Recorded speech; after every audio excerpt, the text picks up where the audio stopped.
ఒకసారి యేసు ప్రభు తన శిష్యులతో కూడా నాయీను అనే గ్రామానికి వెళ్ళబోతున్నాడు.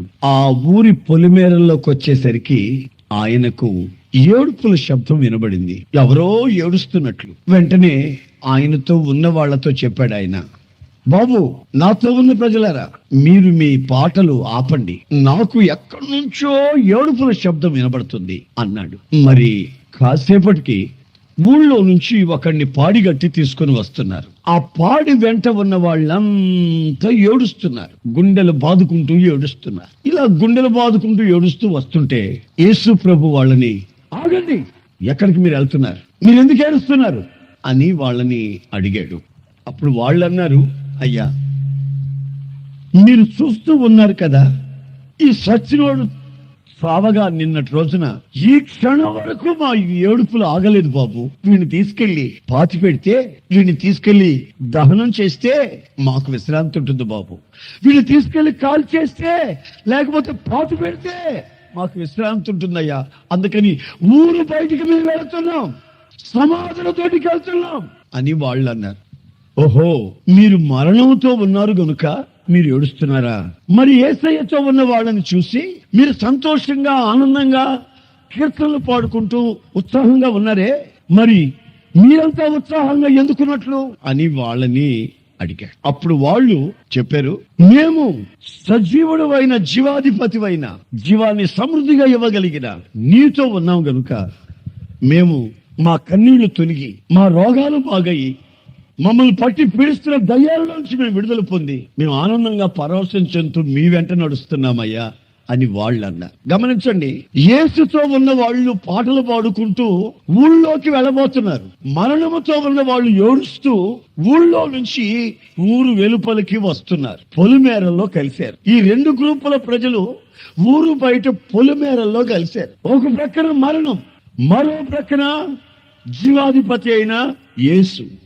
యేసు ప్రభు అంటాడు, మరణమా నీ ముల్లెక్కడా, మరణమా నీ విజయం ఎక్కడా, మరణపు ముళ్ళు విడిచే నేను ఇక్కడ ఉండగా నన్ను దాటి వెళతావా? వెళ్ళడానికి వీలు కాదు, ఆగు. మరణాన్ని మోసుకొని వెళుతున్న వాళ్ళు ఆగిపోయారు. వాళ్ళు ఒప్పుకుంటున్నారు, మేము మరణంతో ఉన్నాం బాబు, అందుకని మేము ఏడుస్తున్నాం, నిట్టూర్పులు విడుస్తున్నాం, నిరాశల మధ్యలో ఉన్నాం, జీవితంలో ఏ గమ్యము లేని పరిస్థితుల్లో తప్పిస్తూ శాపాన్ని అనుభవిస్తున్నామయ్యా, మేము మరణముతో ఉన్నాం అని వాళ్ళు ఒప్పుకుంటున్నారు. నా ప్రియమైన సహోదరులారా, మరి మీ వ్యక్తిగత జీవితాలని ఒక్కసారి పరీక్షిస్తే మీరు ఈ రోజున మరణముతో ఉన్నారా, లేక జీవాధిపతి అయిన యేసుతో ఉన్నారా? ఈ రాత్రి ప్రభు మరణముని ఆపి, మరణాన్ని నిరర్ధకం చేసి జీవాన్ని, అక్షయతను వెలుగులోనికి తీసుకొని రావాలని ఆయన ఆశించిన వాడై ఈ వాక్యము ద్వారా నిన్ను దర్శిస్తూ ఉన్నాడు. జీవముతో ఉన్న వాళ్ళ ముఖం చూస్తే తెలిసిపోద్దండి, ఆ ముఖంలో ఉన్న ఆ కళే వేరు. యేసయ్యతో ఉన్న వాళ్ళ ముఖాలలో ఉన్నటువంటి ఆ రక్షణ ఆనందమే వేరు.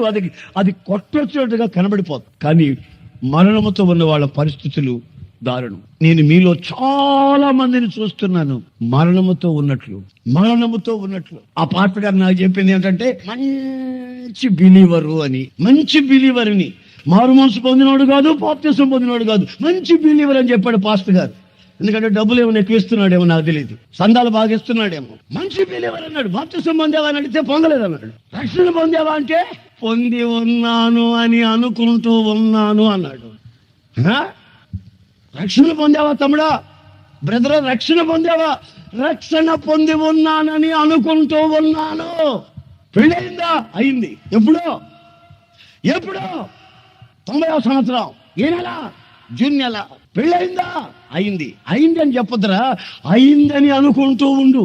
అయిందని అనుకుంటూ ఉండరా బాబు. అయిందని ఖచ్చితంగా చెప్తున్నావేంటి? పెళ్లి అయింది కనుక ఖచ్చితంగా అయింది అని చెప్తున్నాడు.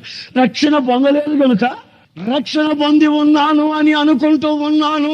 ఎందుకంటే క్రైస్తవునిగా పుట్టాను కనుక, క్రైస్తవ కుటుంబంలో పుట్టాను కనుక నేను రక్షణ పొంది ఉన్నానని అనుకుంటూ ఉన్నాడట. నేనన్నాను, శరీర సంబంధమైన ఆశలు తీర్చుకునేందుకు వయసు వచ్చిన వెంటనే పెళ్లి చేసుకున్నాను నిశ్చయం నీకు వచ్చిందే, అలాగే ఆత్మ సంబంధమైనటువంటి నిశ్చయం నీ ఆత్మ నరకానికి వెళ్లకుండా నీ ఆత్మ అగ్నిలో మండకుండా, నీ ఆత్మ క్రీస్తు రక్తం చేత కడగబడిన రక్షణ నిశ్చయం పొంది ఉన్నారని ధైర్యంగా నువ్వెందుకు చెప్పలేకపోతున్నావు? ఏమనండి, మా సంఘాల్లో అవన్నీ లేవండి, ఏసాన్ గారు మా సంఘాల్లో అవన్నీ లేవండి, రక్షణ పొందావని ఎవడు అడగడండి.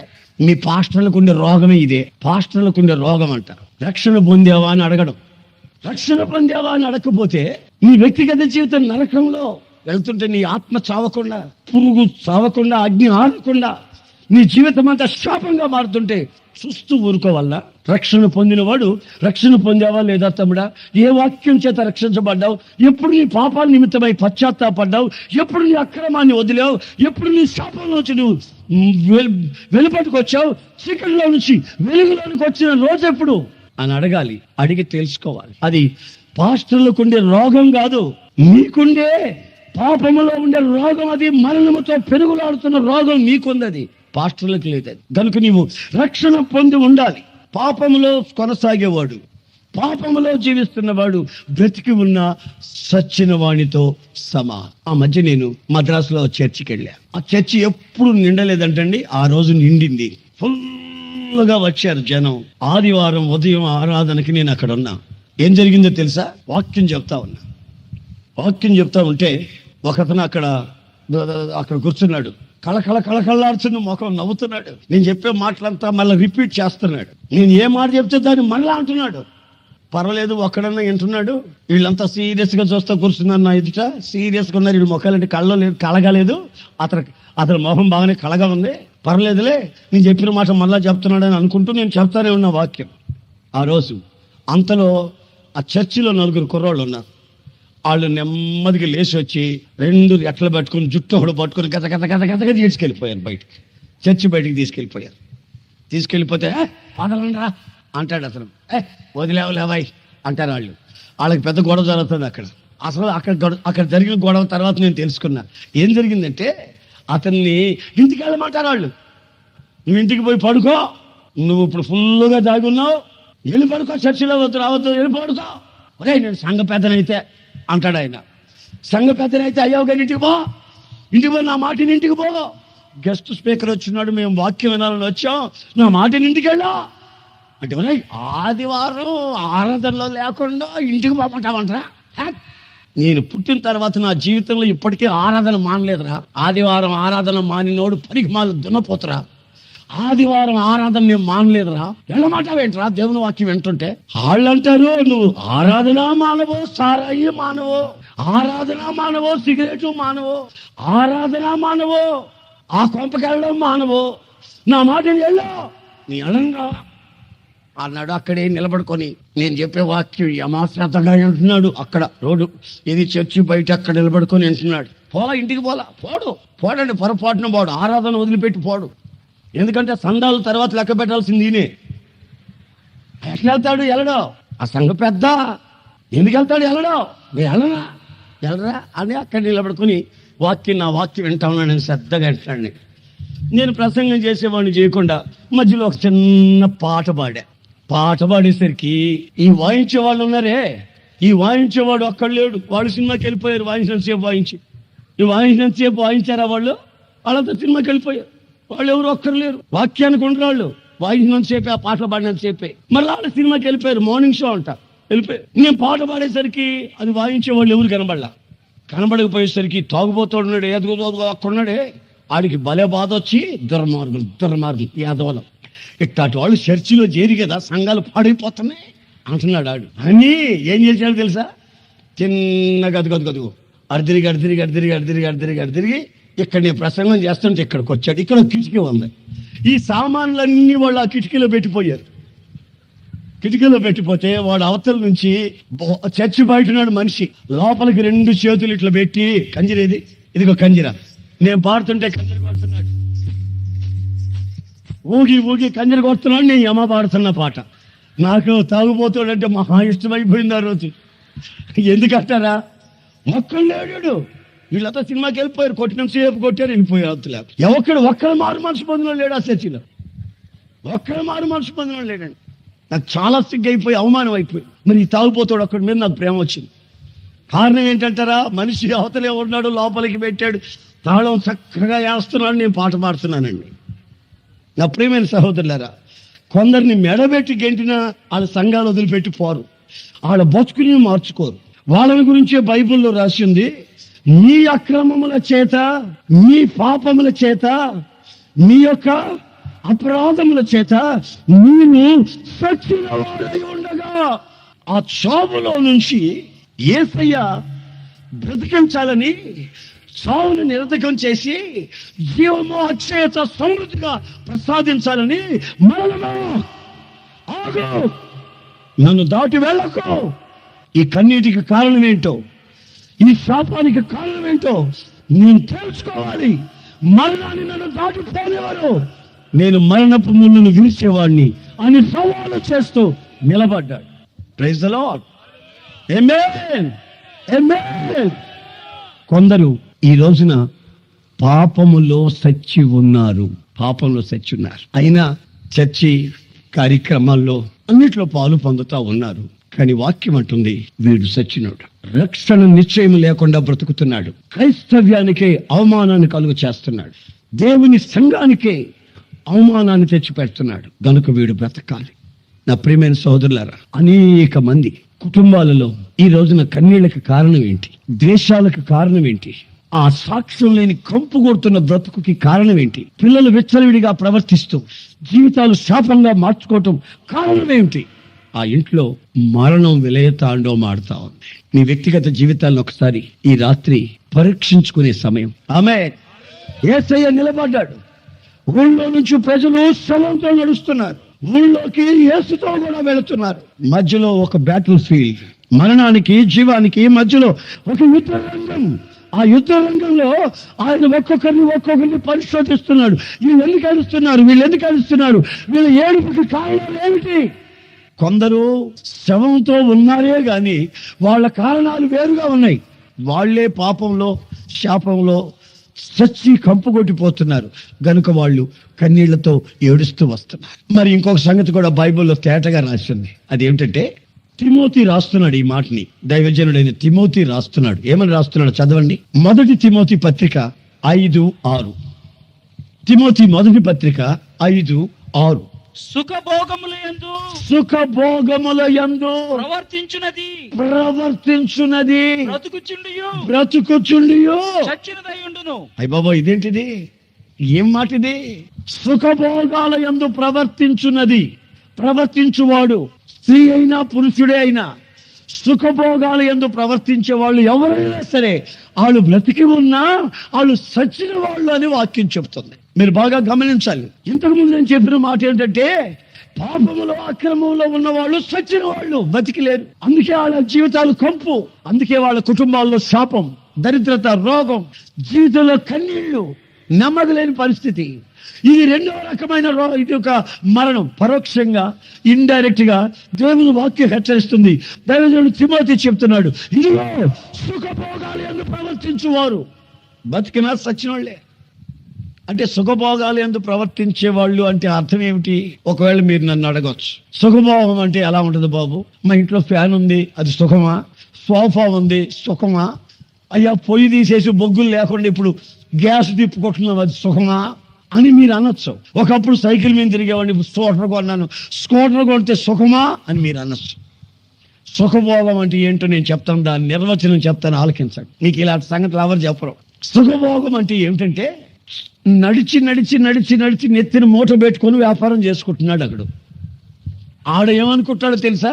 సుఖంగా పోతున్నాడు రైడు సైకిల్ మీద వ్యాపారానికే, నేను నడిచిపోతున్నాను, నా బాధలు తప్పలేదు అనుకుంటాడు. ఈడు సైకిల్ మీద పోయేవాడు ఎవరిని చూస్తాడు? మోటార్ సైకిల్ మీద వ్యాపారం చేసుకునేవాడిని చూస్తాడు. తొక్కి తొక్కి ప్రాణాలు పోతున్నాయి. ఏం బతుకు, ఏమి సుఖం రా ఇది. అటు చూడు, మోటార్ సైకిల్ మీద ఏమో తిరుగుతున్నాడు గ్రామాలకి. నేను ఒక మూట ఒక 10 చీరలు అమ్మితే వాడి 70 చీరలు అమ్మేస్తున్నాడంట. ఆడి వ్యాపారం చూడ ఎట్టున్నా అనుకని ఆడికి ఎంత సుఖం ఉందో అనుకుంటాడు ఈడు. ఆ గ్రామం దిగి మోపెళ్ళ మీద తిరిగి వాడు అనుకుంటాడు, ఒకటి గేర్ వెహికల్ ఉంటే బాగుంటుంది, పెద్ద బండ్లు ఉంటే జమా తిరగవచ్చు, ఇంకొక సుఖంగా బాగొచ్చు అనుకుంటాడు వాడు. ఈ మోటార్ సైకిల్ మీద తిరుగుతుంటాడు చూడు, యమ తిరగొచ్చుంటాడు. ఆడికి కళ్ళల్లో పురుగులు పడి అది పడి ఇది పడి అక్కడ పడి ఇక్కడ లేచి ఇక్కడ పడి ఇక్కడ మోకాళ్ళ బాగలు కొట్టుకొని ఆడేమనుకుంటాడంటే ఏ బతుకురా ఈ బతుకు కారులో పోతే బాగుంటుంది అనుకుంటాడు. ఆడు దడపడుతుందా ఎందుకంటున్నావు మొహం రకంగా పెట్టుకుంటా సీరియస్ గా కన్నీళ్ళలో పెట్టుకొని ఏమైంది నేను చెప్పమన్నాడు. ఏం కాలేదులేయా, నేను ఒకప్పుడు నా పరిస్థితి ఏంటి, ఈ రోజున విమానాల్లో నేను తిరగటం ఏంటని ఆలోచించుకుంటున్నానులే బాబు, దేవునికి స్తోత్రం చెప్పుకుంటున్నానులే నాయన. ఆడు కాలు ఎట్టేసి అట్లా వేసి పొట్టెట పెట్టి కూర్చున్నాడు నాది ముందు. నాకు ఎక్కింది బాధ. నేను రాజు బిడ్డను కదా, ఆమేన్, రాజులకి రాజు అయిన దేవుని బిడ్డను కదా నేనేం చేస్తాను, ఇటు కూర్చున్నా ఆడు ముందు ఇట్లా అట్లా. ఆడు నన్ను చూడండి, నేను ఆడిని చూడండి. ఆడు పెద్ద బిజినెస్ మ్యాన్ అయితే నేనెవరిని, రాజు బిడ్డని, యేసు ప్రభు బిడ్డని. దేవునికి స్తోత్రం. హల్లెలూయా హల్లెలూయా. తర్వాత అతను ఏంటి ఎందుకు పడుతున్నాను అన్న. ఏమేమన్నా దరిద్ర ప్రమాణం ఇదే. జెట్ ప్లైన్లో ప్రయాణం చేయలేక మేట అంటున్నాడు ఆడు. జెట్ ప్లైన్లో ఇది 8 గంటలు పడుతుంది, జెట్ ప్లైన్ అయితే 1 hour 1.5 hour అన్నాడు. మరి మేమేదో ఇదే సుఖం అనుకుంటుంటే ఇది సుఖం కాదు అంటాడు. సుఖం కాదు, ఇంకా జెట్ ప్లైన్లో వెళ్ళిపోతాను అంటున్నాడు. బాగా గమనించండి. ఇప్పుడు నేను చెప్తాను, సుఖం అనేది ఎక్కడుంది? ఎక్కడ సుఖం కనబడదు. మీరు అనుకుంటారు కానీ పలానా దగ్గర ఉంది సుఖం, పలానా దగ్గర ఉంది, కారులో ఉంది, విమానంలో ఉంది, దాంట్లో ఉంది, దీంట్లో ఉంది, దీంట్లో అనుకుంటారు కానీ సుఖం అనేది ఎక్కడ ఉండదు. చేతులు కాల్చుకున్నాం, ఒళ్ళు కాల్చుకున్నాం, ఎంటుకలు కాల్చుకున్నాం, ఈ పొయ్యి దగ్గర ఉండి అబ్బా సుఖంగా వచ్చింది తిప్పుకునేదానికి అని అనుకుంటాను. 3వ రోజు మొత్తం కాలిపోయింది ఆ మనిషి. 3వ రోజు మొత్తం కాలిపోయింది. డాక్టర్ అంటాడు 80% కాలిపోయిందండి, ఈ మనిషికి కొవ్వు ఎక్కువ ఉంది అంటాడు డాక్టర్ అంటాడు ఏమయ్యా బతుకుతుందా లేదా, మాకు తెలిసినవి ప్రార్థన చేయమని వచ్చారంటే ప్రార్థన చేయండి కానీ 80% కాలిపోయింది. ఎందుకు కాలిందండి అంత అంటే కొవ్వు ఎక్కువ ఉంది మనిషిలో. కొవ్వు ఎక్కువ ఉండేవాళ్ళు ఎక్కువ కాలిపోతారు. నాకు తెలియదు ఆ సంగతి, డాక్టర్ చెప్పిందాక. మొత్తం మీద ఆ మనిషి చచ్చిపోయింది. ఇది సుఖం కొనకుండా స్టవ్ కొనుక్కుంది, చచ్చిపోయింది. స్టవ్లో సుఖం లేదు. బిల్డింగ్లు కట్టుకున్నంత మాత్రం సుఖమేం ఉండదు. పట్టుబట్టలు కొన్నంత మాత్రం సుఖమేం కాదు. సోఫాలు కొన్నంత మాత్రం, ఫ్యాన్లు తిరిగినంత మాత్రం సుఖమేం కాదు. సుఖ అయితే బైబిల్ సుఖభోగముల యందు ప్రవర్తించున్నది. సుఖభోగముల యందు ప్రవర్తించువాడు బ్రతికి ఉన్నా వాళ్ళు సచ్చినోళ్ళు. అది దేవుని వాక్యం. సుఖం అంటే ఏంటి ఇప్పుడు చెప్తానేనండి. ఒక అతనికి 2,000 రూపాయలు జీతం అండి. 2,000 రూపాయలు జీతం అండి ఒక అతనికి. అతను నెల వచ్చేసరికి 3,000 4,000 ఖర్చు పెడుతున్నాడండి. తిండికి కానివ్వండి, బట్టలకు కానివ్వండి, పిల్లలకి సబ్బులు కానివ్వండి, పొగడలు కానివ్వండి, సోక్కు కానివ్వండి, 4,000 ఖర్చు పెడుతున్నాడండి. బెదరో డేవిడో నీ జీతం ఎంత? 2,000. మరి ఎంత ఖర్చు పెడుతున్నా? ఏం చేయండి, ఆడపిల్లలండి. ఆడపిల్లలు వాళ్ళు ఆ సబ్బులు కావాలంటే ఈడేమో ఈ సబ్బు అంటాడు, ఆడేమో ఆ సబ్బు అంటాడు, ఆ పిల్లేమో ఈ పౌడర్ వద్దంటాడు, ఆ పిల్లేమో ఆ పౌడర్ వద్దంటాడు. ఆ తల్లికి ఒక పౌడరు, నాకు ఒక పౌడరు. అయ్యా నువ్వు పెద్ద ఆఫీసర్ వాయేమన్నానా? 10,000 రూపాయలు సంపాదిస్తున్నావా? ఈ కోరింది కొనిపెట్టేదానికి 2,000 కదా నీకు జీతం. ఏం చేస్తున్నావు అంటే తెత్తనానండి, అప్పులు జీతం ఉంది కదండి, జీతకండి కదండి, అందరూ అప్పులు ఇచ్చేస్తున్నారండి. అప్పులు తెచ్చి పిల్లలకి మేపుతున్నాడు. అప్పులు తెచ్చి ఇల్లు కట్టేశాడు. అప్పులు తెచ్చి బట్టలు తెచ్చాడు కిస్మిస్కి. అప్పులు తెచ్చి పౌడర్లు తెచ్చాడు. అప్పులు తెచ్చి మ్యాచింగ్ గాజులు తెచ్చాడు. అప్పులు తెచ్చి వాచీలు తెచ్చాడు. అంతా అప్పులే, ఊరంతా అప్పులే ఆడికి. ఇప్పుడు పరిస్థితి బాగా గమనించండి. ఊరంతా అప్పులేనండి. ఆడి జీతం 2,000 4,000 5,000 ఖర్చు పెడతాడు. ప్రతి నెలకి అప్పులు తెస్తాడు. ఉద్యోగస్తులు కనుక అప్పులు ఇస్తున్నారు. పొరపాట్లు కూడా అప్పులు తీర్చే పని లేదు ఆడికి. బైబిల్లో రాసింది పాత ఓట్లను మర్చిపోయి కొత్త ఓట్లను సంపాదించండి అని. పాత ఓట్లంతా మర్చిపోండి అంటే పాత అప్పులని మర్చిపోమని అర్థమా? నూతనమైన వాటి కొరకు వేగిర పడండి అంటే కొత్తగా అప్పులు ఎక్కడ ఇస్తారని తిరగటమా? ఏమండి బాగా గమనించాలి. సరే, పొద్దున్నే ఈయన మొహం కడుక్కుంటున్నాడు. మొహం కడుక్కుంటుంటే బుల్లెట్ మీద మోటార్ సైకిల్ మీద వస్తున్నాడు అప్పులు ఇచ్చాడంట. ఆడెవరో 6 రూపాయలు 7 రూపాయలు అంటున్నారంట. ఆడు ఆ శబ్దం ఎప్పుడైతే విన్నాడో మొహం కూడా సరిగ్గా గడక్కుండా ఏం చేశాడు? పిల్లోడు అక్కడ ఉంటే, ఒరే పిల్లోడా, రే అబ్బాయి, రే నేను మంచం కింద దొరతా, నేను మంచం కిందకి వెళ్ళిపోతాను ఆయన, దయచేసి. అందుకు వాడు వస్తాడు, అప్పులు ఇచ్చినోడు. అడిగితే మీ నాయన ఎక్కడ అంటాడు. అయ్యా ఇప్పుడే పోయాడయ్యా, ఎప్పుడు వస్తాడంటే నాకు తెలియదని చెప్పరా. అట్లాగే నాయన చెప్తాను నాయన అని అంటాడు. ఆడు మోటార్ సైకిల్ ఆపి నెమ్మదిగా దగ్గరికి వచ్చాడు. మీ నాయన ఇప్పుడే పోయాడండి. ఎప్పుడు వస్తాడరా? ఎప్పుడు వస్తాడో నాకు తెలియదండి, మంచం కింద ఉంటానన్నాడండి అని చెప్పేశాడు. పిల్లోడు కదండి, ఆడి కాపురం అక్కడ చెప్పారు. మంచం కింద ఉంటానన్నాడండి, ఇటు పోయాలని చెప్పమన్నాడని చెప్పేశాడు. ఇక ఈ అప్పులు ఇచ్చినోడు తిన్నగా మంచం కింద జుట్టు పట్టుకొని, మంచం కింద జుట్టు పట్టుకుని గజ గజ గజ గజ లాక్కొని వచ్చి, ఎరా ఇంట్లో ఉండి లేడని చెప్తావా అని అంటే, ఆ అప్పులు తీసుకొని తిన్నవాడు, అప్పు చేసినవాడు ఏమంటున్నాడు తెలుసా? అయ్యా, నేను ఉన్నా ఒకటే, ఊడినా ఒకటే, నేను ఉన్నా నీకు డబ్బులు ఇవ్వలేను, లేకపోయినా డబ్బులు ఇవ్వలేను, చచ్చినా ఒకటే, బతికినా ఒకటే, నేను అన్నం తింటున్నాను కానీ నా వంట పట్టట్లేదయ్యా, పిల్లల సోకు ఎక్కువైపోయింది, నా భార్య గొడవ ఎక్కువైపోయింది, ఈ సినిమాలు పిచ్చి ఎక్కువైపోయింది, డబ్బు తీసుకొచ్చి అప్పులు పాలైపోయానయ్యా, నేను ఉన్నా ఒకటే, లేకున్నా ఒకటే, నా గొప్ప నీకు వస్తుందా? రాదు. నిలదే, నీకు రాదు. నవ్వుతున్నాడే, నాకు ఇచ్చేసేవైపోయింది, ఇక నన్ను మర్చిపో, నేను ఉన్నా ఒకటే, సచిన ఒకటే అని వాడే ఒప్పుకుంటున్నాడండి. అప్పు తీసుకున్న వాడే ఒప్పుకుంటున్నాడు. ఎప్పుడు సచిన ఒకటే, ఉన్న ఇల్లేని లేకపోతే లేదు అంటే అర్థం ఏంటంటే, ఆ కుటుంబంలో ఏముందంటే సుఖభోగం. ఆ కుటుంబంలో సుఖభోగం అండి. ఆ పిల్లలకి అర్థం కాలేదు నాన్నకి ఎంత జీతం, మనం ఎంత ఖర్చు పెట్టుకోవాలి. ఇంటి ఇళ్ళకి అర్థం కాలేదు, మరి నా భర్తకి ఎంత జీతం, నేను ఎంత ఖర్చు పెట్టాలి. ఈ ఉద్యోగం చేస్తున్నాడే చదువుకొని, ఈ చదువుకున్న ఇతనికి అర్థం కాలేదు, నేను నా జీతం ఎంత, నేను తెచ్చే అప్పు ఎంత. ఏమిటి ఇదంతా? సుఖభోగం. సోఫా కావాలి, ఫ్యాన్ కావాలి, వాళ్ళ ఇంట్లో ఉంది, మా ఇంట్లో ఉండాలి. వాళ్ళు తిప్పుకుంటున్నారు గాలి పంక, మా ఇంట్లో కూడా పెట్టుకోవాలి. వాళ్ళు కొన్నారు అది, మేము కొనాలి ఇది. సర్దిపెట్లు కొంటుంటారు కొంతమంది, సర్దివన్నీ లోపల పెట్టుకుంటుంటారు, మళ్ళీ సర్దివన్నీ తీసి వేడి చేసుకుంటుంటారు. దాన్ని ఏమంటారండి? అదేమంటారు కదా, సర్దిపెట్టు అంటాను నేను దాన్ని. అన్ని సర్దివే, శుభ్రంగా రుచిగా ఫ్రెష్గా ఉండవు దాంట్లో, అన్ని దాంట్లో పెట్టుకోవటం, ఏడు చేసుకోవటం తింటారు. వాళ్ళు కొన్నారు, మేము కొనాలా. నంజు వ్యాధి వచ్చేస్తుంది, జాగ్రత్త. కాళ్ళు చేతులు ఇట్లా వంకల్లో పోతాయి. దేవుడు మనకు ఫ్రెష్గా అన్ని సామాన్లు, అన్ని వస్తువులు ఫ్రెష్గా ఉంటే ఫ్రెష్గా అంత చేసుకుని అంత తినేదానికి అన్ని దాంట్లో ఇంత చేసుకోవడం, దాంట్లో పెట్టడం, మళ్ళీ తీసుకోవడం, వేడి చేసుకోవడం, మళ్ళీ పెట్టడం, మళ్ళీ వేడి చేసుకోవడం, మళ్ళీ పెట్టడం. వాళ్ళు కొన్నారు, మేము కొనాలి. డబ్బులుంటే కొనుక్కో, నేను కాదట్లే. డబ్బులుంటే కారు కొను, డబ్బులుంటే స్కూటర్ కొను, డబ్బులుంటే ఇల్లు కట్టు, డబ్బులుంటే కట్నం నుంచి పెళ్లి చేయి, డబ్బులుంటే నువ్వేమైనా చేసుకో. లేని పరిస్థితిలో నీవు వెళ్ళి సుఖభోగాల నిమిత్తం, గౌరవం కొరకు ఇంత ఇస్తాను అంత ఇస్తాను కట్నమని అప్పులు తెచ్చి పిల్లలకు పెళ్లిళ్ళు చేసి వాళ్ళ జీవితాలు పాడు చేసి నీ జీవితంలో నెమ్మది లేక, ఇదిగో వాళ్ళ గురించి బైబిల్ ఏమంటుందంటే, వాళ్ళు బ్రతికి ఉన్నా సచ్చిన వాళ్ళు. మీరు అప్పులు చేసుకుంటే నాకెందుకు ఇంత బాధ అంటే, మిమ్మల్ని నేను వేరే ఎవరో అనుకోవట్లేదు, నా తోబుట్టులాగా, నాతో పుట్టిన సహోదరులాగా నేను భావించి, మీ కుటుంబ వ్యవస్థ, మీ ఇంట్లో మరణము శాపము ఉండకూడదని, నా జీవాధిపతి నిలిచి ఉండాలని, ఆ జీవం సమృద్ధిగా మీరు అనుభవించి ప్రశాంతత అనుభవించాలని దేవుని వాత్సల్యాన్ని బట్టి బ్రతిమలాడుతూ చెప్తున్నాను. మీరు అప్పుల పాలైతే నాకెందుకని అనుకుంటే నేను సేవకుడిని ఎలాగవుతాను?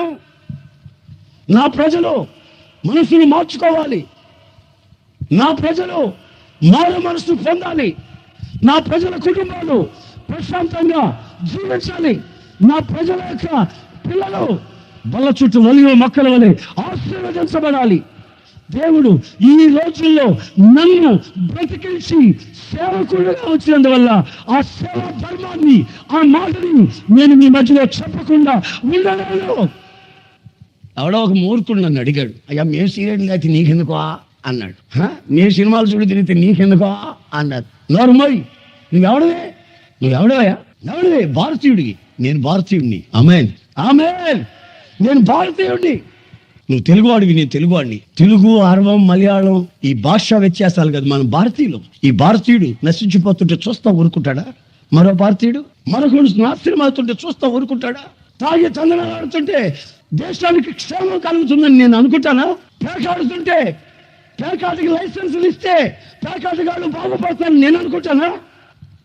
మానవతా దృక్పథంతో మనిషి మానవత కోల్పోయి శాపాన్ని చురుకుంటూ శాపంలో ఉంటుండగా, మానవతా దృక్పథంతో నేను చెప్తున్నాను, ఇది మత ప్రచారము కాదు, ఇది మత మార్పిడి అసలే కాదు. ఇది మనిషిని మారమని చెప్తున్నాం. తాగుబోతులు మారమని చెప్తున్నాం. ఇది మత మార్పిడా? ఎవడు చెప్పాడు? ఇంకిత జ్ఞానం లేని వాడు ఎవడైనా చెప్పొచ్చు మత మార్పిడని. ఇది మత సంబంధమైన ప్రచారం అని పనికి మారిన వ్యక్తి, చరిత్ర తెలియని వాడు చెప్పొచ్చు. ఇది మత ప్రచారం కాదు, మతంలో దిగమనే మత మార్పిడి కాదు. ఇది మనిషిని మారమని చెప్తున్న మాట, సమాజానికి మేలు కలిగే మాట. నీచత్వంలో నుంచి, పశుప్రాయంలో నుంచి మనిషి మానవుడుగా మనుగడ చేయాలనే మాట. ఇది మత మార్పిడే. చట్టాలు మనిషిని మారలేకపోతే, చట్టానికి చేత కాకపోతే యేసయ్య మారుస్తాడని చెప్పడం మత మార్పిడే. యేసయ్య ఎవరో తెలుసా? కామ క్రోధ మద మత్సర్యాలు లేనివాడు. హల్లెలూయా. యేసయ్య ఎవరో తెలిసినా ఆచరణ బ్రహ్మచారి. యేసయ్య ఎవరో తెలిసినా మరణించి తిరిగి లేచినవాడు. యేసు ప్రభు ఎవరో తెలిసినా సంచరించే దేవుడు. నీ కన్నీళ్లు తుడిచి నీ వ్యక్తిగత జీవితాన్ని శాపంలో నుంచి విడిపించగలడు శక్తి కలిగినవాడు, సజీవుడు. నీ ప్రార్థన ఆలకించు. బందిపోటు దొంగల్ని మార్చాడు, వ్యభిచారులను మార్చాడు, నరహంతకుల్ని మార్చాడు. పాప భూమిలో కూరుకున్న వాళ్ళని బ్రతికించి సజీవంగా లేపి బండ మీద వాళ్ళ కాళ్ళని స్థిరపరిచి నిలిపాడు. నా ప్రభు అయిన యేసుక్రీస్తు నా వ్యక్తిగత జీవితాన్ని ఆ విధంగా మార్చాడు. మా తాత పేరు పోతురాజు, నాన్న పేరు నరసింహం. ఆ కుటుంబంలో నేను పుట్టాను. మా తాత మేకపోతుల్ని చూశాడంటే ఎక్కడైనా ఆయన 2 పల్టీలు కొట్టి ఆ మేకపోతుల్ని గొంతు కొరికి ఆ మేకపోతుల రక్తాన్ని మొత్తం తాగేసేవాడు. తాగి ఇట్లా ఎగిరేవాడు. దేవరా దేవరా దేవరా దేవరా అనేవాళ్ళు అందరూ. ఒరే పోతురాజా దేవరా, ఒరే పోతురాజా నీకు దేవరా అనేవాడు. భక్తులంతా వచ్చి ఆడు చుట్టూ చేరి మా తాత చుట్టూ చేసి భజన చేస్తూ ఉండేవాళ్ళు. దేవర పోయినాడు. పోతురాజు రక్తాన్ని తాగి గొంతులు వేస్తూ ఎగిరేవాడు కోతి గురులు. అంతలో భక్తులంతా వచ్చి, పోతురాజా దేవరా నిన్ను శాంతిపరచాలంటే ఏం చేయాలి అని అడిగేవాళ్ళు. సారాయి తెచ్చిపెట్టండి భక్తులారా అని ఫుల్గా సారాయి తాగిపిస్తే దేవుడు ప్రశాంతంగా నడి రోడ్లో పడిపోయేవాడు, ఒంటి మీద బట్ట లేకుండా. నా ప్రియమైన సహోదరులారా, అలాంటి శపించబడిన విగ్రహారాధన కుటుంబంలో పుట్టి పెరిగాను నేను. శపించబడిన అనుభవాల్లో పుట్టి పెరిగాను. సరిగ్గా నాకు 10 ఏళ్ల వయసు వచ్చింది. 10 ఏళ్ల వయసు వచ్చేసరికి నా బ్రతుకులో ఏం జరిగిందో తెలుసా? 6th క్లాస్ చదువుతున్నాను. 6th క్లాస్ చదువుతూ ఉంటున్నప్పుడు ఫెయిల్ అయిపోయాను. ఫస్ట్ ఇయర్ ఫెయిల్ అయిపోయాను. మా నాన్న కాళ్ళ ఏళ్ల బట్టి 2వ సంవత్సరం చదవమని నేను తొందర చేసి మరలా 6వ క్లాస్ 2వ సంవత్సరం చదివించాడు. దేవుడి దయ వల్ల మరలా ఫెయిల్ అయిపోయాను. మరలా మా నాన్న అయ్యా అని నా గడ్డం పట్టుకొని 3వ సంవత్సరం చదవరా 6వ క్లాస్ అన్నాడు. ఇదేమైనా డిగ్రీ 3 సంవత్సరాలు చదివేదని. 6వ క్లాస్ 3 సంవత్సరాలు ఏంటి, నేను చదవను, నాకు తలకెక్కట్లేదు, ఏబిసిడీలు రావట్లేదు, నాకు 2 సంవత్సరాలు చదివినా నేను నేను చదవనని మొండి పట్టుబట్టా. నీ కర్మ అని నన్ను వదిలేశాడు. ఆ తరువాత నా జీవితంలో కొన్ని చీకటి శక్తులు నన్ను ఆవరించాయి. దయ్యాల చీకటి శక్తుల చేత నేను ఆవరించబడి 10 ఏళ్ల వయసులో నాకు ఒక 30-40 సంవత్సరాల వయసున్నట్టుగా యాక్ట్ చేసేవాడిని, నటించేవాడిని. ఎవరన్నా వచ్చి ఏదైనా మాట్లాడితే రాయ్ అనేవాడిని. 40 ఏళ్ళలోని ఒరే నా వయసు ఎంత, నీ వయసు అంతలో నీ వయసు అని చెప్పి వాడి మీద ఎగబడేవాడిని. అప్పుడు వాళ్ళు ఏం చేసేవాళ్ళంటే చేతులు కాళ్ళు ఇరిసి ఎస్తమసుడు కొట్టేవాళ్ళు, కుక్కలాగా కొట్టేవాళ్ళు, కుక్కను కొట్టినట్టు కొట్టేవాళ్ళు. చిన్న పెద్ద లేకుండా మర్యాద లేకుండా మాట్లాడతాం. ఏం పెద్ద నా వయసు ఎంత అనుకున్నావా, నీ వయసు ఎంత అనేవాడిని. పెద్దవాళ్ళని పిల్లలు పుట్టిన వాళ్ళు కూడా తిట్టేవాడిని. ఇక ఆ తర్వాత నెమ్మదిగా అర్థమైంది వీడికి మెంటల్ ఉంది, వీడికి మెంటల్ ఎఫెక్ట్ ఉంది, వీడికి ఏదో చీకటి శక్తులు పట్టే వీడికి మెంటల్ ఎఫెక్ట్, మతస్థిమిత లేదు వీడికి అని అనుకుని అందరూ నన్ను వదిలేశారు. కుక్కలాగా పిచ్చి పట్టిన కుక్క తిరుగుతున్నట్టుగా బజారులో, నెల్లూరు నడి బజారులో తిరుగుతూ ఉండేవాడిని. తిరుగుతూ ఉండేటప్పుడు ఈ రోగం ఎక్కువైపోయి, వ్యాధి ఎక్కువైపోయి మా తాత దాగిన రక్తాన్నంతా నేను కక్కుతూ ఉండేవాడిని. ఇంతంత రక్తం కక్కేవాడిని. దగ్గినప్పుడల్లా చూసిన వాళ్ళు భయపడిపోయేవాళ్ళు. రక్తం అంతా తాగేస్తూ కక్కుతూ ఉండేవాడిని. మా తాత దాగాడు ఆ రక్తం, మేకల రక్తం, మేకపోతుల రక్తం కక్కాను నేను. కక్కి తిరుగుతూ ఉండేవాడిని. చిక్కి శల్యమైపోయా. ఇట్లాగా స్కెలిటన్ లాగా, ఎముకల బొమ్మలాగా తయారైపోయా. నాకు సొంత రైస్ మిల్ ఉందండి, పొలాలు ఉన్నాయి, ఇల్లు వాకిళ్ళు ఉన్నాయి నెల్లూరు టౌన్లో. నాకు 2 అన్నలు, 2 తమ్ముళ్ళు, 4 చెల్లెళ్ళు. ఓ పెద్ద కుటుంబం పెద్దదే అయినా, కులగోత్రాలే ఉన్నా, ఆస్తిపాస్తులే ఉన్నా, నన్ను పట్టి పీడిస్తున్న శాపం మా తాతల ముత్తాతలు చేసిన శాపం, ఆ విగ్రహారాధన శాపం నన్ను పట్టి పీడించి అదిగో ఎక్కడంటే అక్కడ పడిపోవడం, లేయటం, ఊగుతా తిరుగుతూ ఉండేవాడిని. అలా తిరుగుతున్న రోజుల్లో ఒక్కోసారి ఏం జరిగేదంటే ఆ హోటళ్ళ దగ్గర ఎంగిలి ఇస్తళ్ళంతా పడేసేవాళ్ళు. భోజనాలు చేసిన ఎంగిలి ఇస్తళ్ళన్నీ పడేసేవాళ్ళు. ఆ దెబ్బల్లోకి వెళ్ళి ఆ ఎంగిలి ఇస్తళ్ళలో ఉన్న ఎంగిలి మెతుకుల్ని తినేవాడిని. బురదతో మిళితమైన ఎంగిలి ఇస్తళ్ళు తినేవాడిని. అంతలో పందులు వచ్చాయి, మరి అంతలోనే కుక్కలు వచ్చాయి. ఓ ప్రక్కన కుక్కలు, ఓ ప్రక్కన పందులు, ఓ ప్రక్కన నేను కలిసి ఆ పాడు దెబ్బల్లో అన్నం తింటా ఉండేవాడిని. అలా తింటున్న రోజుల్లో మా వాళ్ళు చూసినా, మా కులస్తులు చూసినా వాడి కర్మ ఇదంతా, వాడి కర్మ అంతా వెళ్ళిపోయేవాళ్ళు. నా పరిస్థితి మరీ దారుణం అయిపోయింది. మా వాళ్ళు ఎదురు చూస్తున్నారు, ఎక్కడో పడి చచ్చిపోతాడు, చచ్చిపోయినప్పుడు తెలిస్తే మనం వాడిని కార్యక్రమాలు చేసేద్దాం, అంత్యక్రియలు చేద్దాం అని వాళ్ళు ఊహిస్తున్న రోజులవి. అయితే నా ప్రియమైన సోదరులారా, 1964 సంవత్సరం 1964 ఫిబ్రవరి 15వ తారీఖు రాత్రి శనివారం ఒక చోట ఒక క్రిస్టియన్ ఫ్యామిలీ వాళ్ళ స్తుతి ప్రార్థన చేసుకుంటున్నారు. అక్కడికి వెళ్ళి నేను కూర్చున్నా. ఆ దారిని వెళ్ళేవాడిని వెళ్ళకుండా అక్కడికి వెళ్ళి కూర్చుంటే వాళ్ళు నన్ను లేచి వెళ్ళమన్నారు. లేచి వెళ్ళలా. కాసేపోయిన తర్వాత వాళ్ళు నేను కూర్చున్న చాపని ఎలా లాగుతున్నారు, లేచి వెళ్ళమని. అప్పుడు నేను లేచి వెళ్ళిపోతుంటే ఒక చీకటి ప్రాంతంలో వెళ్ళిపోతూ ఉంటున్నప్పుడు ఆ రాత్రి 10:30 అయి ఉంటుంది గంట.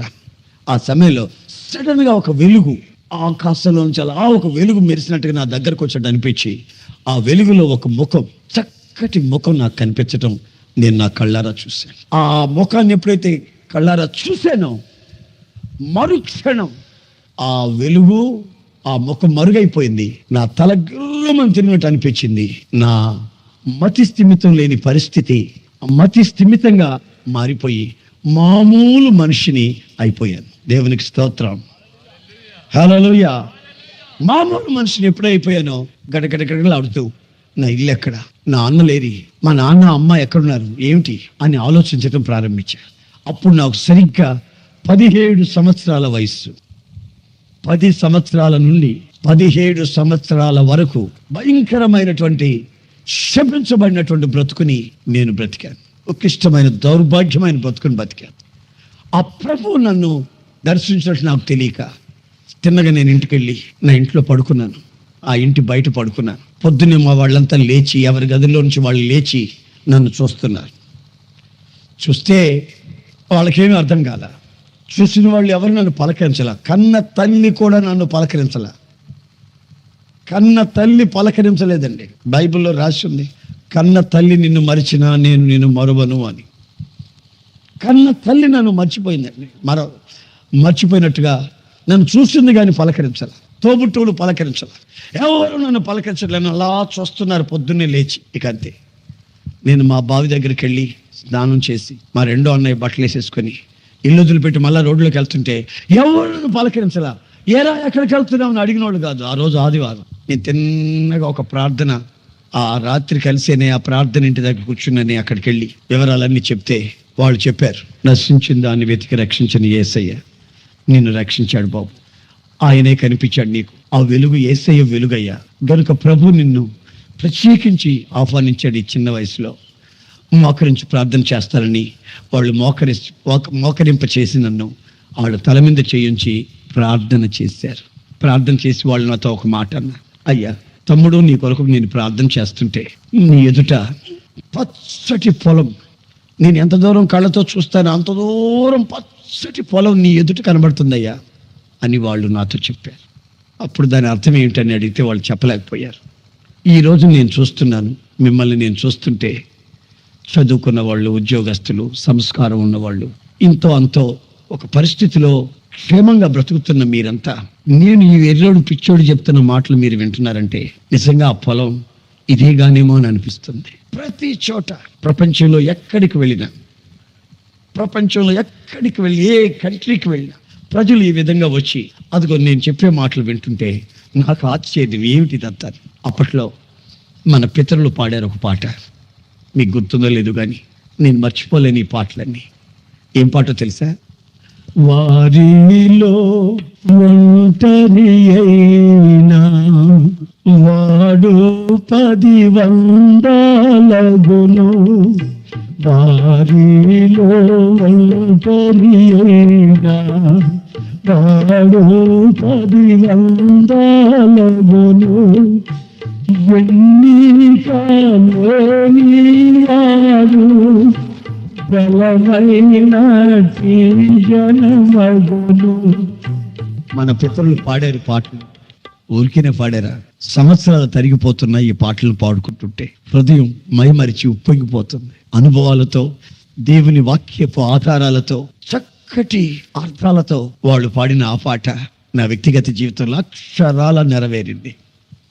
నేను నా కుటుంబంలోంచి వేరు చేయబడి వాడి కర్మ అని మా వాళ్ళందరూ నన్ను అంటే, పందులతో కుక్కలతో సహజీవనం చేస్తున్న నా బ్రతుకులు నన్ను ప్రభు వేలకి వేలుగా, 10,000గా, లక్షలుగా నా ప్రభు నన్ను మార్చిన విధానం చూస్తుంటే ఆయన ఎంతైనా ఆరాధనకి యోగ్యుడు, ఆయన స్తుతికి పాత్రుడు.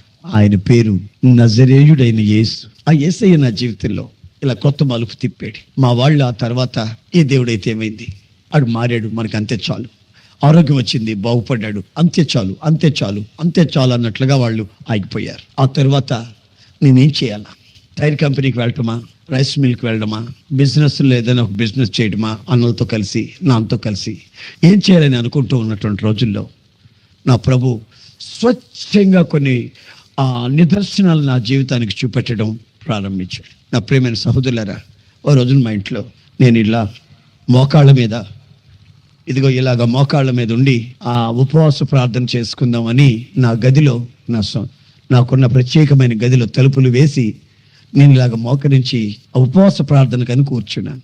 మంచినీళ్ళు పెట్టుకున్నాను ప్రక్కన. అంతలో మా వాళ్ళు, మా ఇంట్లో వాళ్ళు ఒక్కొక్కరు నాది గదిలోకి వచ్చి, ఇదేంటిది మారేవనుకుంటే అన్నం నీళ్ళు లేకుండా ఇలా కూర్చున్నావు, అది ఇదని వాళ్ళు అదో రకంగా మాట్లాడడం ప్రారంభించారు. మా అమ్మ వచ్చింది. మా అమ్మ వచ్చి నన్ను అడిగింది, అయ్యా ఉపవాస ప్రార్థన అంటున్నావు, ఉప్మా చేసి తీసుకురానా అయ్యా అని అడిగింది. అమ్మ, ఉపవాస ప్రార్థనకు ఉప్మా తినకూడదంటమ్మా, అట్లయితే చపాతి తినొచ్చు అయ్యా అని అడిగింది. అమ్మ, చపాతి కూడా తినకూడదంట, మరి ఏం తినొచ్చు అంటయ్యా? ఒక 1 డజన్ అరటిపళ్ళు తిను, 1 లీటర్ 6 లీటర్ పాలు తాగు, వేడి పాలు ఇస్తానయ్యా, తాగయ్యా. నువ్వు ముందే రోగిష్ఠుడు, జబ్బోడివి, నువ్వు ఎందుకయ్యా మరలా ఇట్లా మరలా ఈ భక్తిలో పడ్డావు అని చెప్పి నన్ను ఆ విధంగా మాట్లాడడం ప్రారంభిస్తే, అమ్మ నేను ఒక దగ్గరికి ప్రార్థనకి వెళ్తున్నాను, నేను ప్రార్థనకి వెళ్ళి ఆ సహవాసం ఎట్లాంటి సహవాసం అంటే చాలా గట్టిది. వాళ్ళు ఏమని చెప్పారంటే, నాకు మంచినీళ్ళు తప్ప ఉపవాసం రోజు ఏం ముట్టుకోకూడదు అన్నారు. బిస్కెట్లు కూడా తినకూడదంటమ్మా చెప్పారమ్మా. అడిగానమ్మా, నేను బిస్కెట్లన్నా తింటామని అడిగానమ్మా, తినకూడదన్నారు. ఏమి తినొచ్చంటే ఏమి తినకూడదంట, మంచినీళ్ళు తప్ప ఇంకోటి ముట్టుకోవద్దన్నారమ్మా. ఇదేం ఉపవాసం రా, నువ్వు సత్తావు అన్యాయంగా, ఒగ్గబట్టేవేంటిరా, నువ్వు బాగుపడ్డావు అనుకుంటే ఇది బట్టి నీ కర్మ, ఇదంతా నీ కర్మ అంటే వెళ్ళిపోయింది. మా రెండో అన్న వచ్చాడు. రెండో అన్న అంటే మాకు కొంచెం భయం, పిల్లల్ని కొడతాడు, మా తమ్ముళ్ళని, మా చెల్లెల్ని నన్ను కొడతాడు మా అన్న. అందుకని ఆయన అంటే మాకు కొంచెం భయం. వచ్చిన వెంటనే చేతులైతే దండం పెట్టయ్యా, నన్ను కొట్టబాకయ్యా, నేను ప్రభు ప్రార్థన చేసుకుంటున్నాను అయ్యా, నేను ఉపవాసం ఉంటున్నాను, కొట్టద్దయ్యా. నీ కర్మరా, ఎక్కడ నా సావు అంటే వెళ్ళిపోయాడు, కోపంతో వెళ్ళిపోయాడు ఆయన. ఇక మోకరించి ఇట్లాగా కాసేపు 1 గంట, 1.5 మోకాళ్ళ మీదనే ప్రార్థన చేసుకుంటున్నాను ఆ బలహీనతలో. అప్పుడు ఉన్నట్టుగా ఉండి ఇక నేను ఇట్లా ఉండలేక నా 2 చేతులు కింద పెట్టి ప్రార్థన చేసుకుందాం, మోకాళ్ళ మీద ఇక ఉండలేమని ఇట్లా 2 చేతులు ఇలా కింద పెట్టానండి. ఇలా 2 చేతులు ఇలా కింద పెడితే నా 2 చేతులు 2 పాదాల మీద పడ్డాయి. పడిన వెంటనే ఆ పాదాలను గట్టిగా ఇలా పట్టుకొని, నన్నేం చేయొద్దన్నా అని తల పైకెత్తి చూస్తే మా అన్న లేడు. అప్పుడు నా ఒళ్ళంతా పులకరించి గటగటగట వణికిపోయాను అనమాట. ఇప్పుడు నేను పట్టుకున్న పాదాలు ఎవరు నేను పట్టుకున్న పాదాలు అని గటగట వణుకుతున్నా. తలుపులు వేసే ఉన్నాయి, గదిలోకి ఎవరు వచ్చినట్టు చప్పుడు కూడా లేదు. మరి ఇప్పుడు నేను పట్టుకున్న పాదాలు ఎవరివి? కల కాదు ఇది కల కాదు, దర్శనం కాదండి. సరిగ్గా 1 గంట ఆ ప్రాంతంలో మధ్యాహ్న సమయం నా సొంత గదిలో మోకరించి ఉంటున్న ఆ సమయంలో మా రెండో అన్నే వచ్చాడని పాదాలు గట్టిగా పట్టుకొని చేతులు పైకెత్తాను.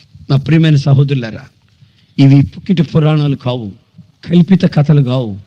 ఇవి నా జీవితంలో వ్యక్తిగతంగా అనుభవించిన నగ్న సత్యాలు. నన్ను తీసుకెళ్ళి ఈ 2 చేతులు నరికి చేతుల్లో ఉన్న రక్తాన్ని అంతా పిండండి. ఆ పిండిన రక్తాన్ని ఇట్లాగా ఏదైనా ఉంటే, మిషన్లు ఏమన్నా ఉంటే, ఆ రక్తాన్ని అంతా టేపు లాగా ఆ యొక్క యాంప్లిఫైర్లో వేసి ఆడియో సిస్టంలో తీసుకెళ్ళి చూడండి. రక్తపు ప్రతి అణువు అణువే కాదు, ప్రతి ఆ పరమాణువు కూడా ఈ స్పర్శ, ఆయన పాదాలను తాకిన ఆ స్పర్శ, అవి వేణువుళ్ళ కేకలు వేస్తూ ఆ రక్తపు ప్రతి పరమాణువు ఈ సాక్ష్యాన్ని చెప్తాయి మీకు. నేను ఎవరినైతే నా కళ్ళారా చూశానో, ఎవరి మాట అయితే చెవులారా విన్నానో, ఎవరినైతే ఈ చేతులు ముట్టి చూశాయో, ఆ యేసుక్రీస్తు సజీవుడు. ఆమేన్, ఆమేన్. ప్రార్థన చేసినప్పుడల్లా మనకు సమీపముగా ఉండే దేవుడు, ఆయన పేరు నజరేయుడైన యేసు. ఆ యేసయ్య నా జీవితాన్ని ఈ విధంగా విప్లవాత్మకంగా ఒక్క అంచెలంచెలుగా కొన్ని నిదర్శనాలతో నన్ను బలపరిచి, చివరికి 18 ఏళ్ల వయసు వచ్చినప్పుడు నాకు అందరికీ ఉన్నట్టు, యవనస్తులకు అందరికీ ఉన్నట్లు అన్ని ఆశలు నాకు ఉన్నాయి. ఒంటికి రక్తం పట్టింది, ఆరోగ్యం వచ్చింది, మామూలు మనిషిని అయిపోయాను.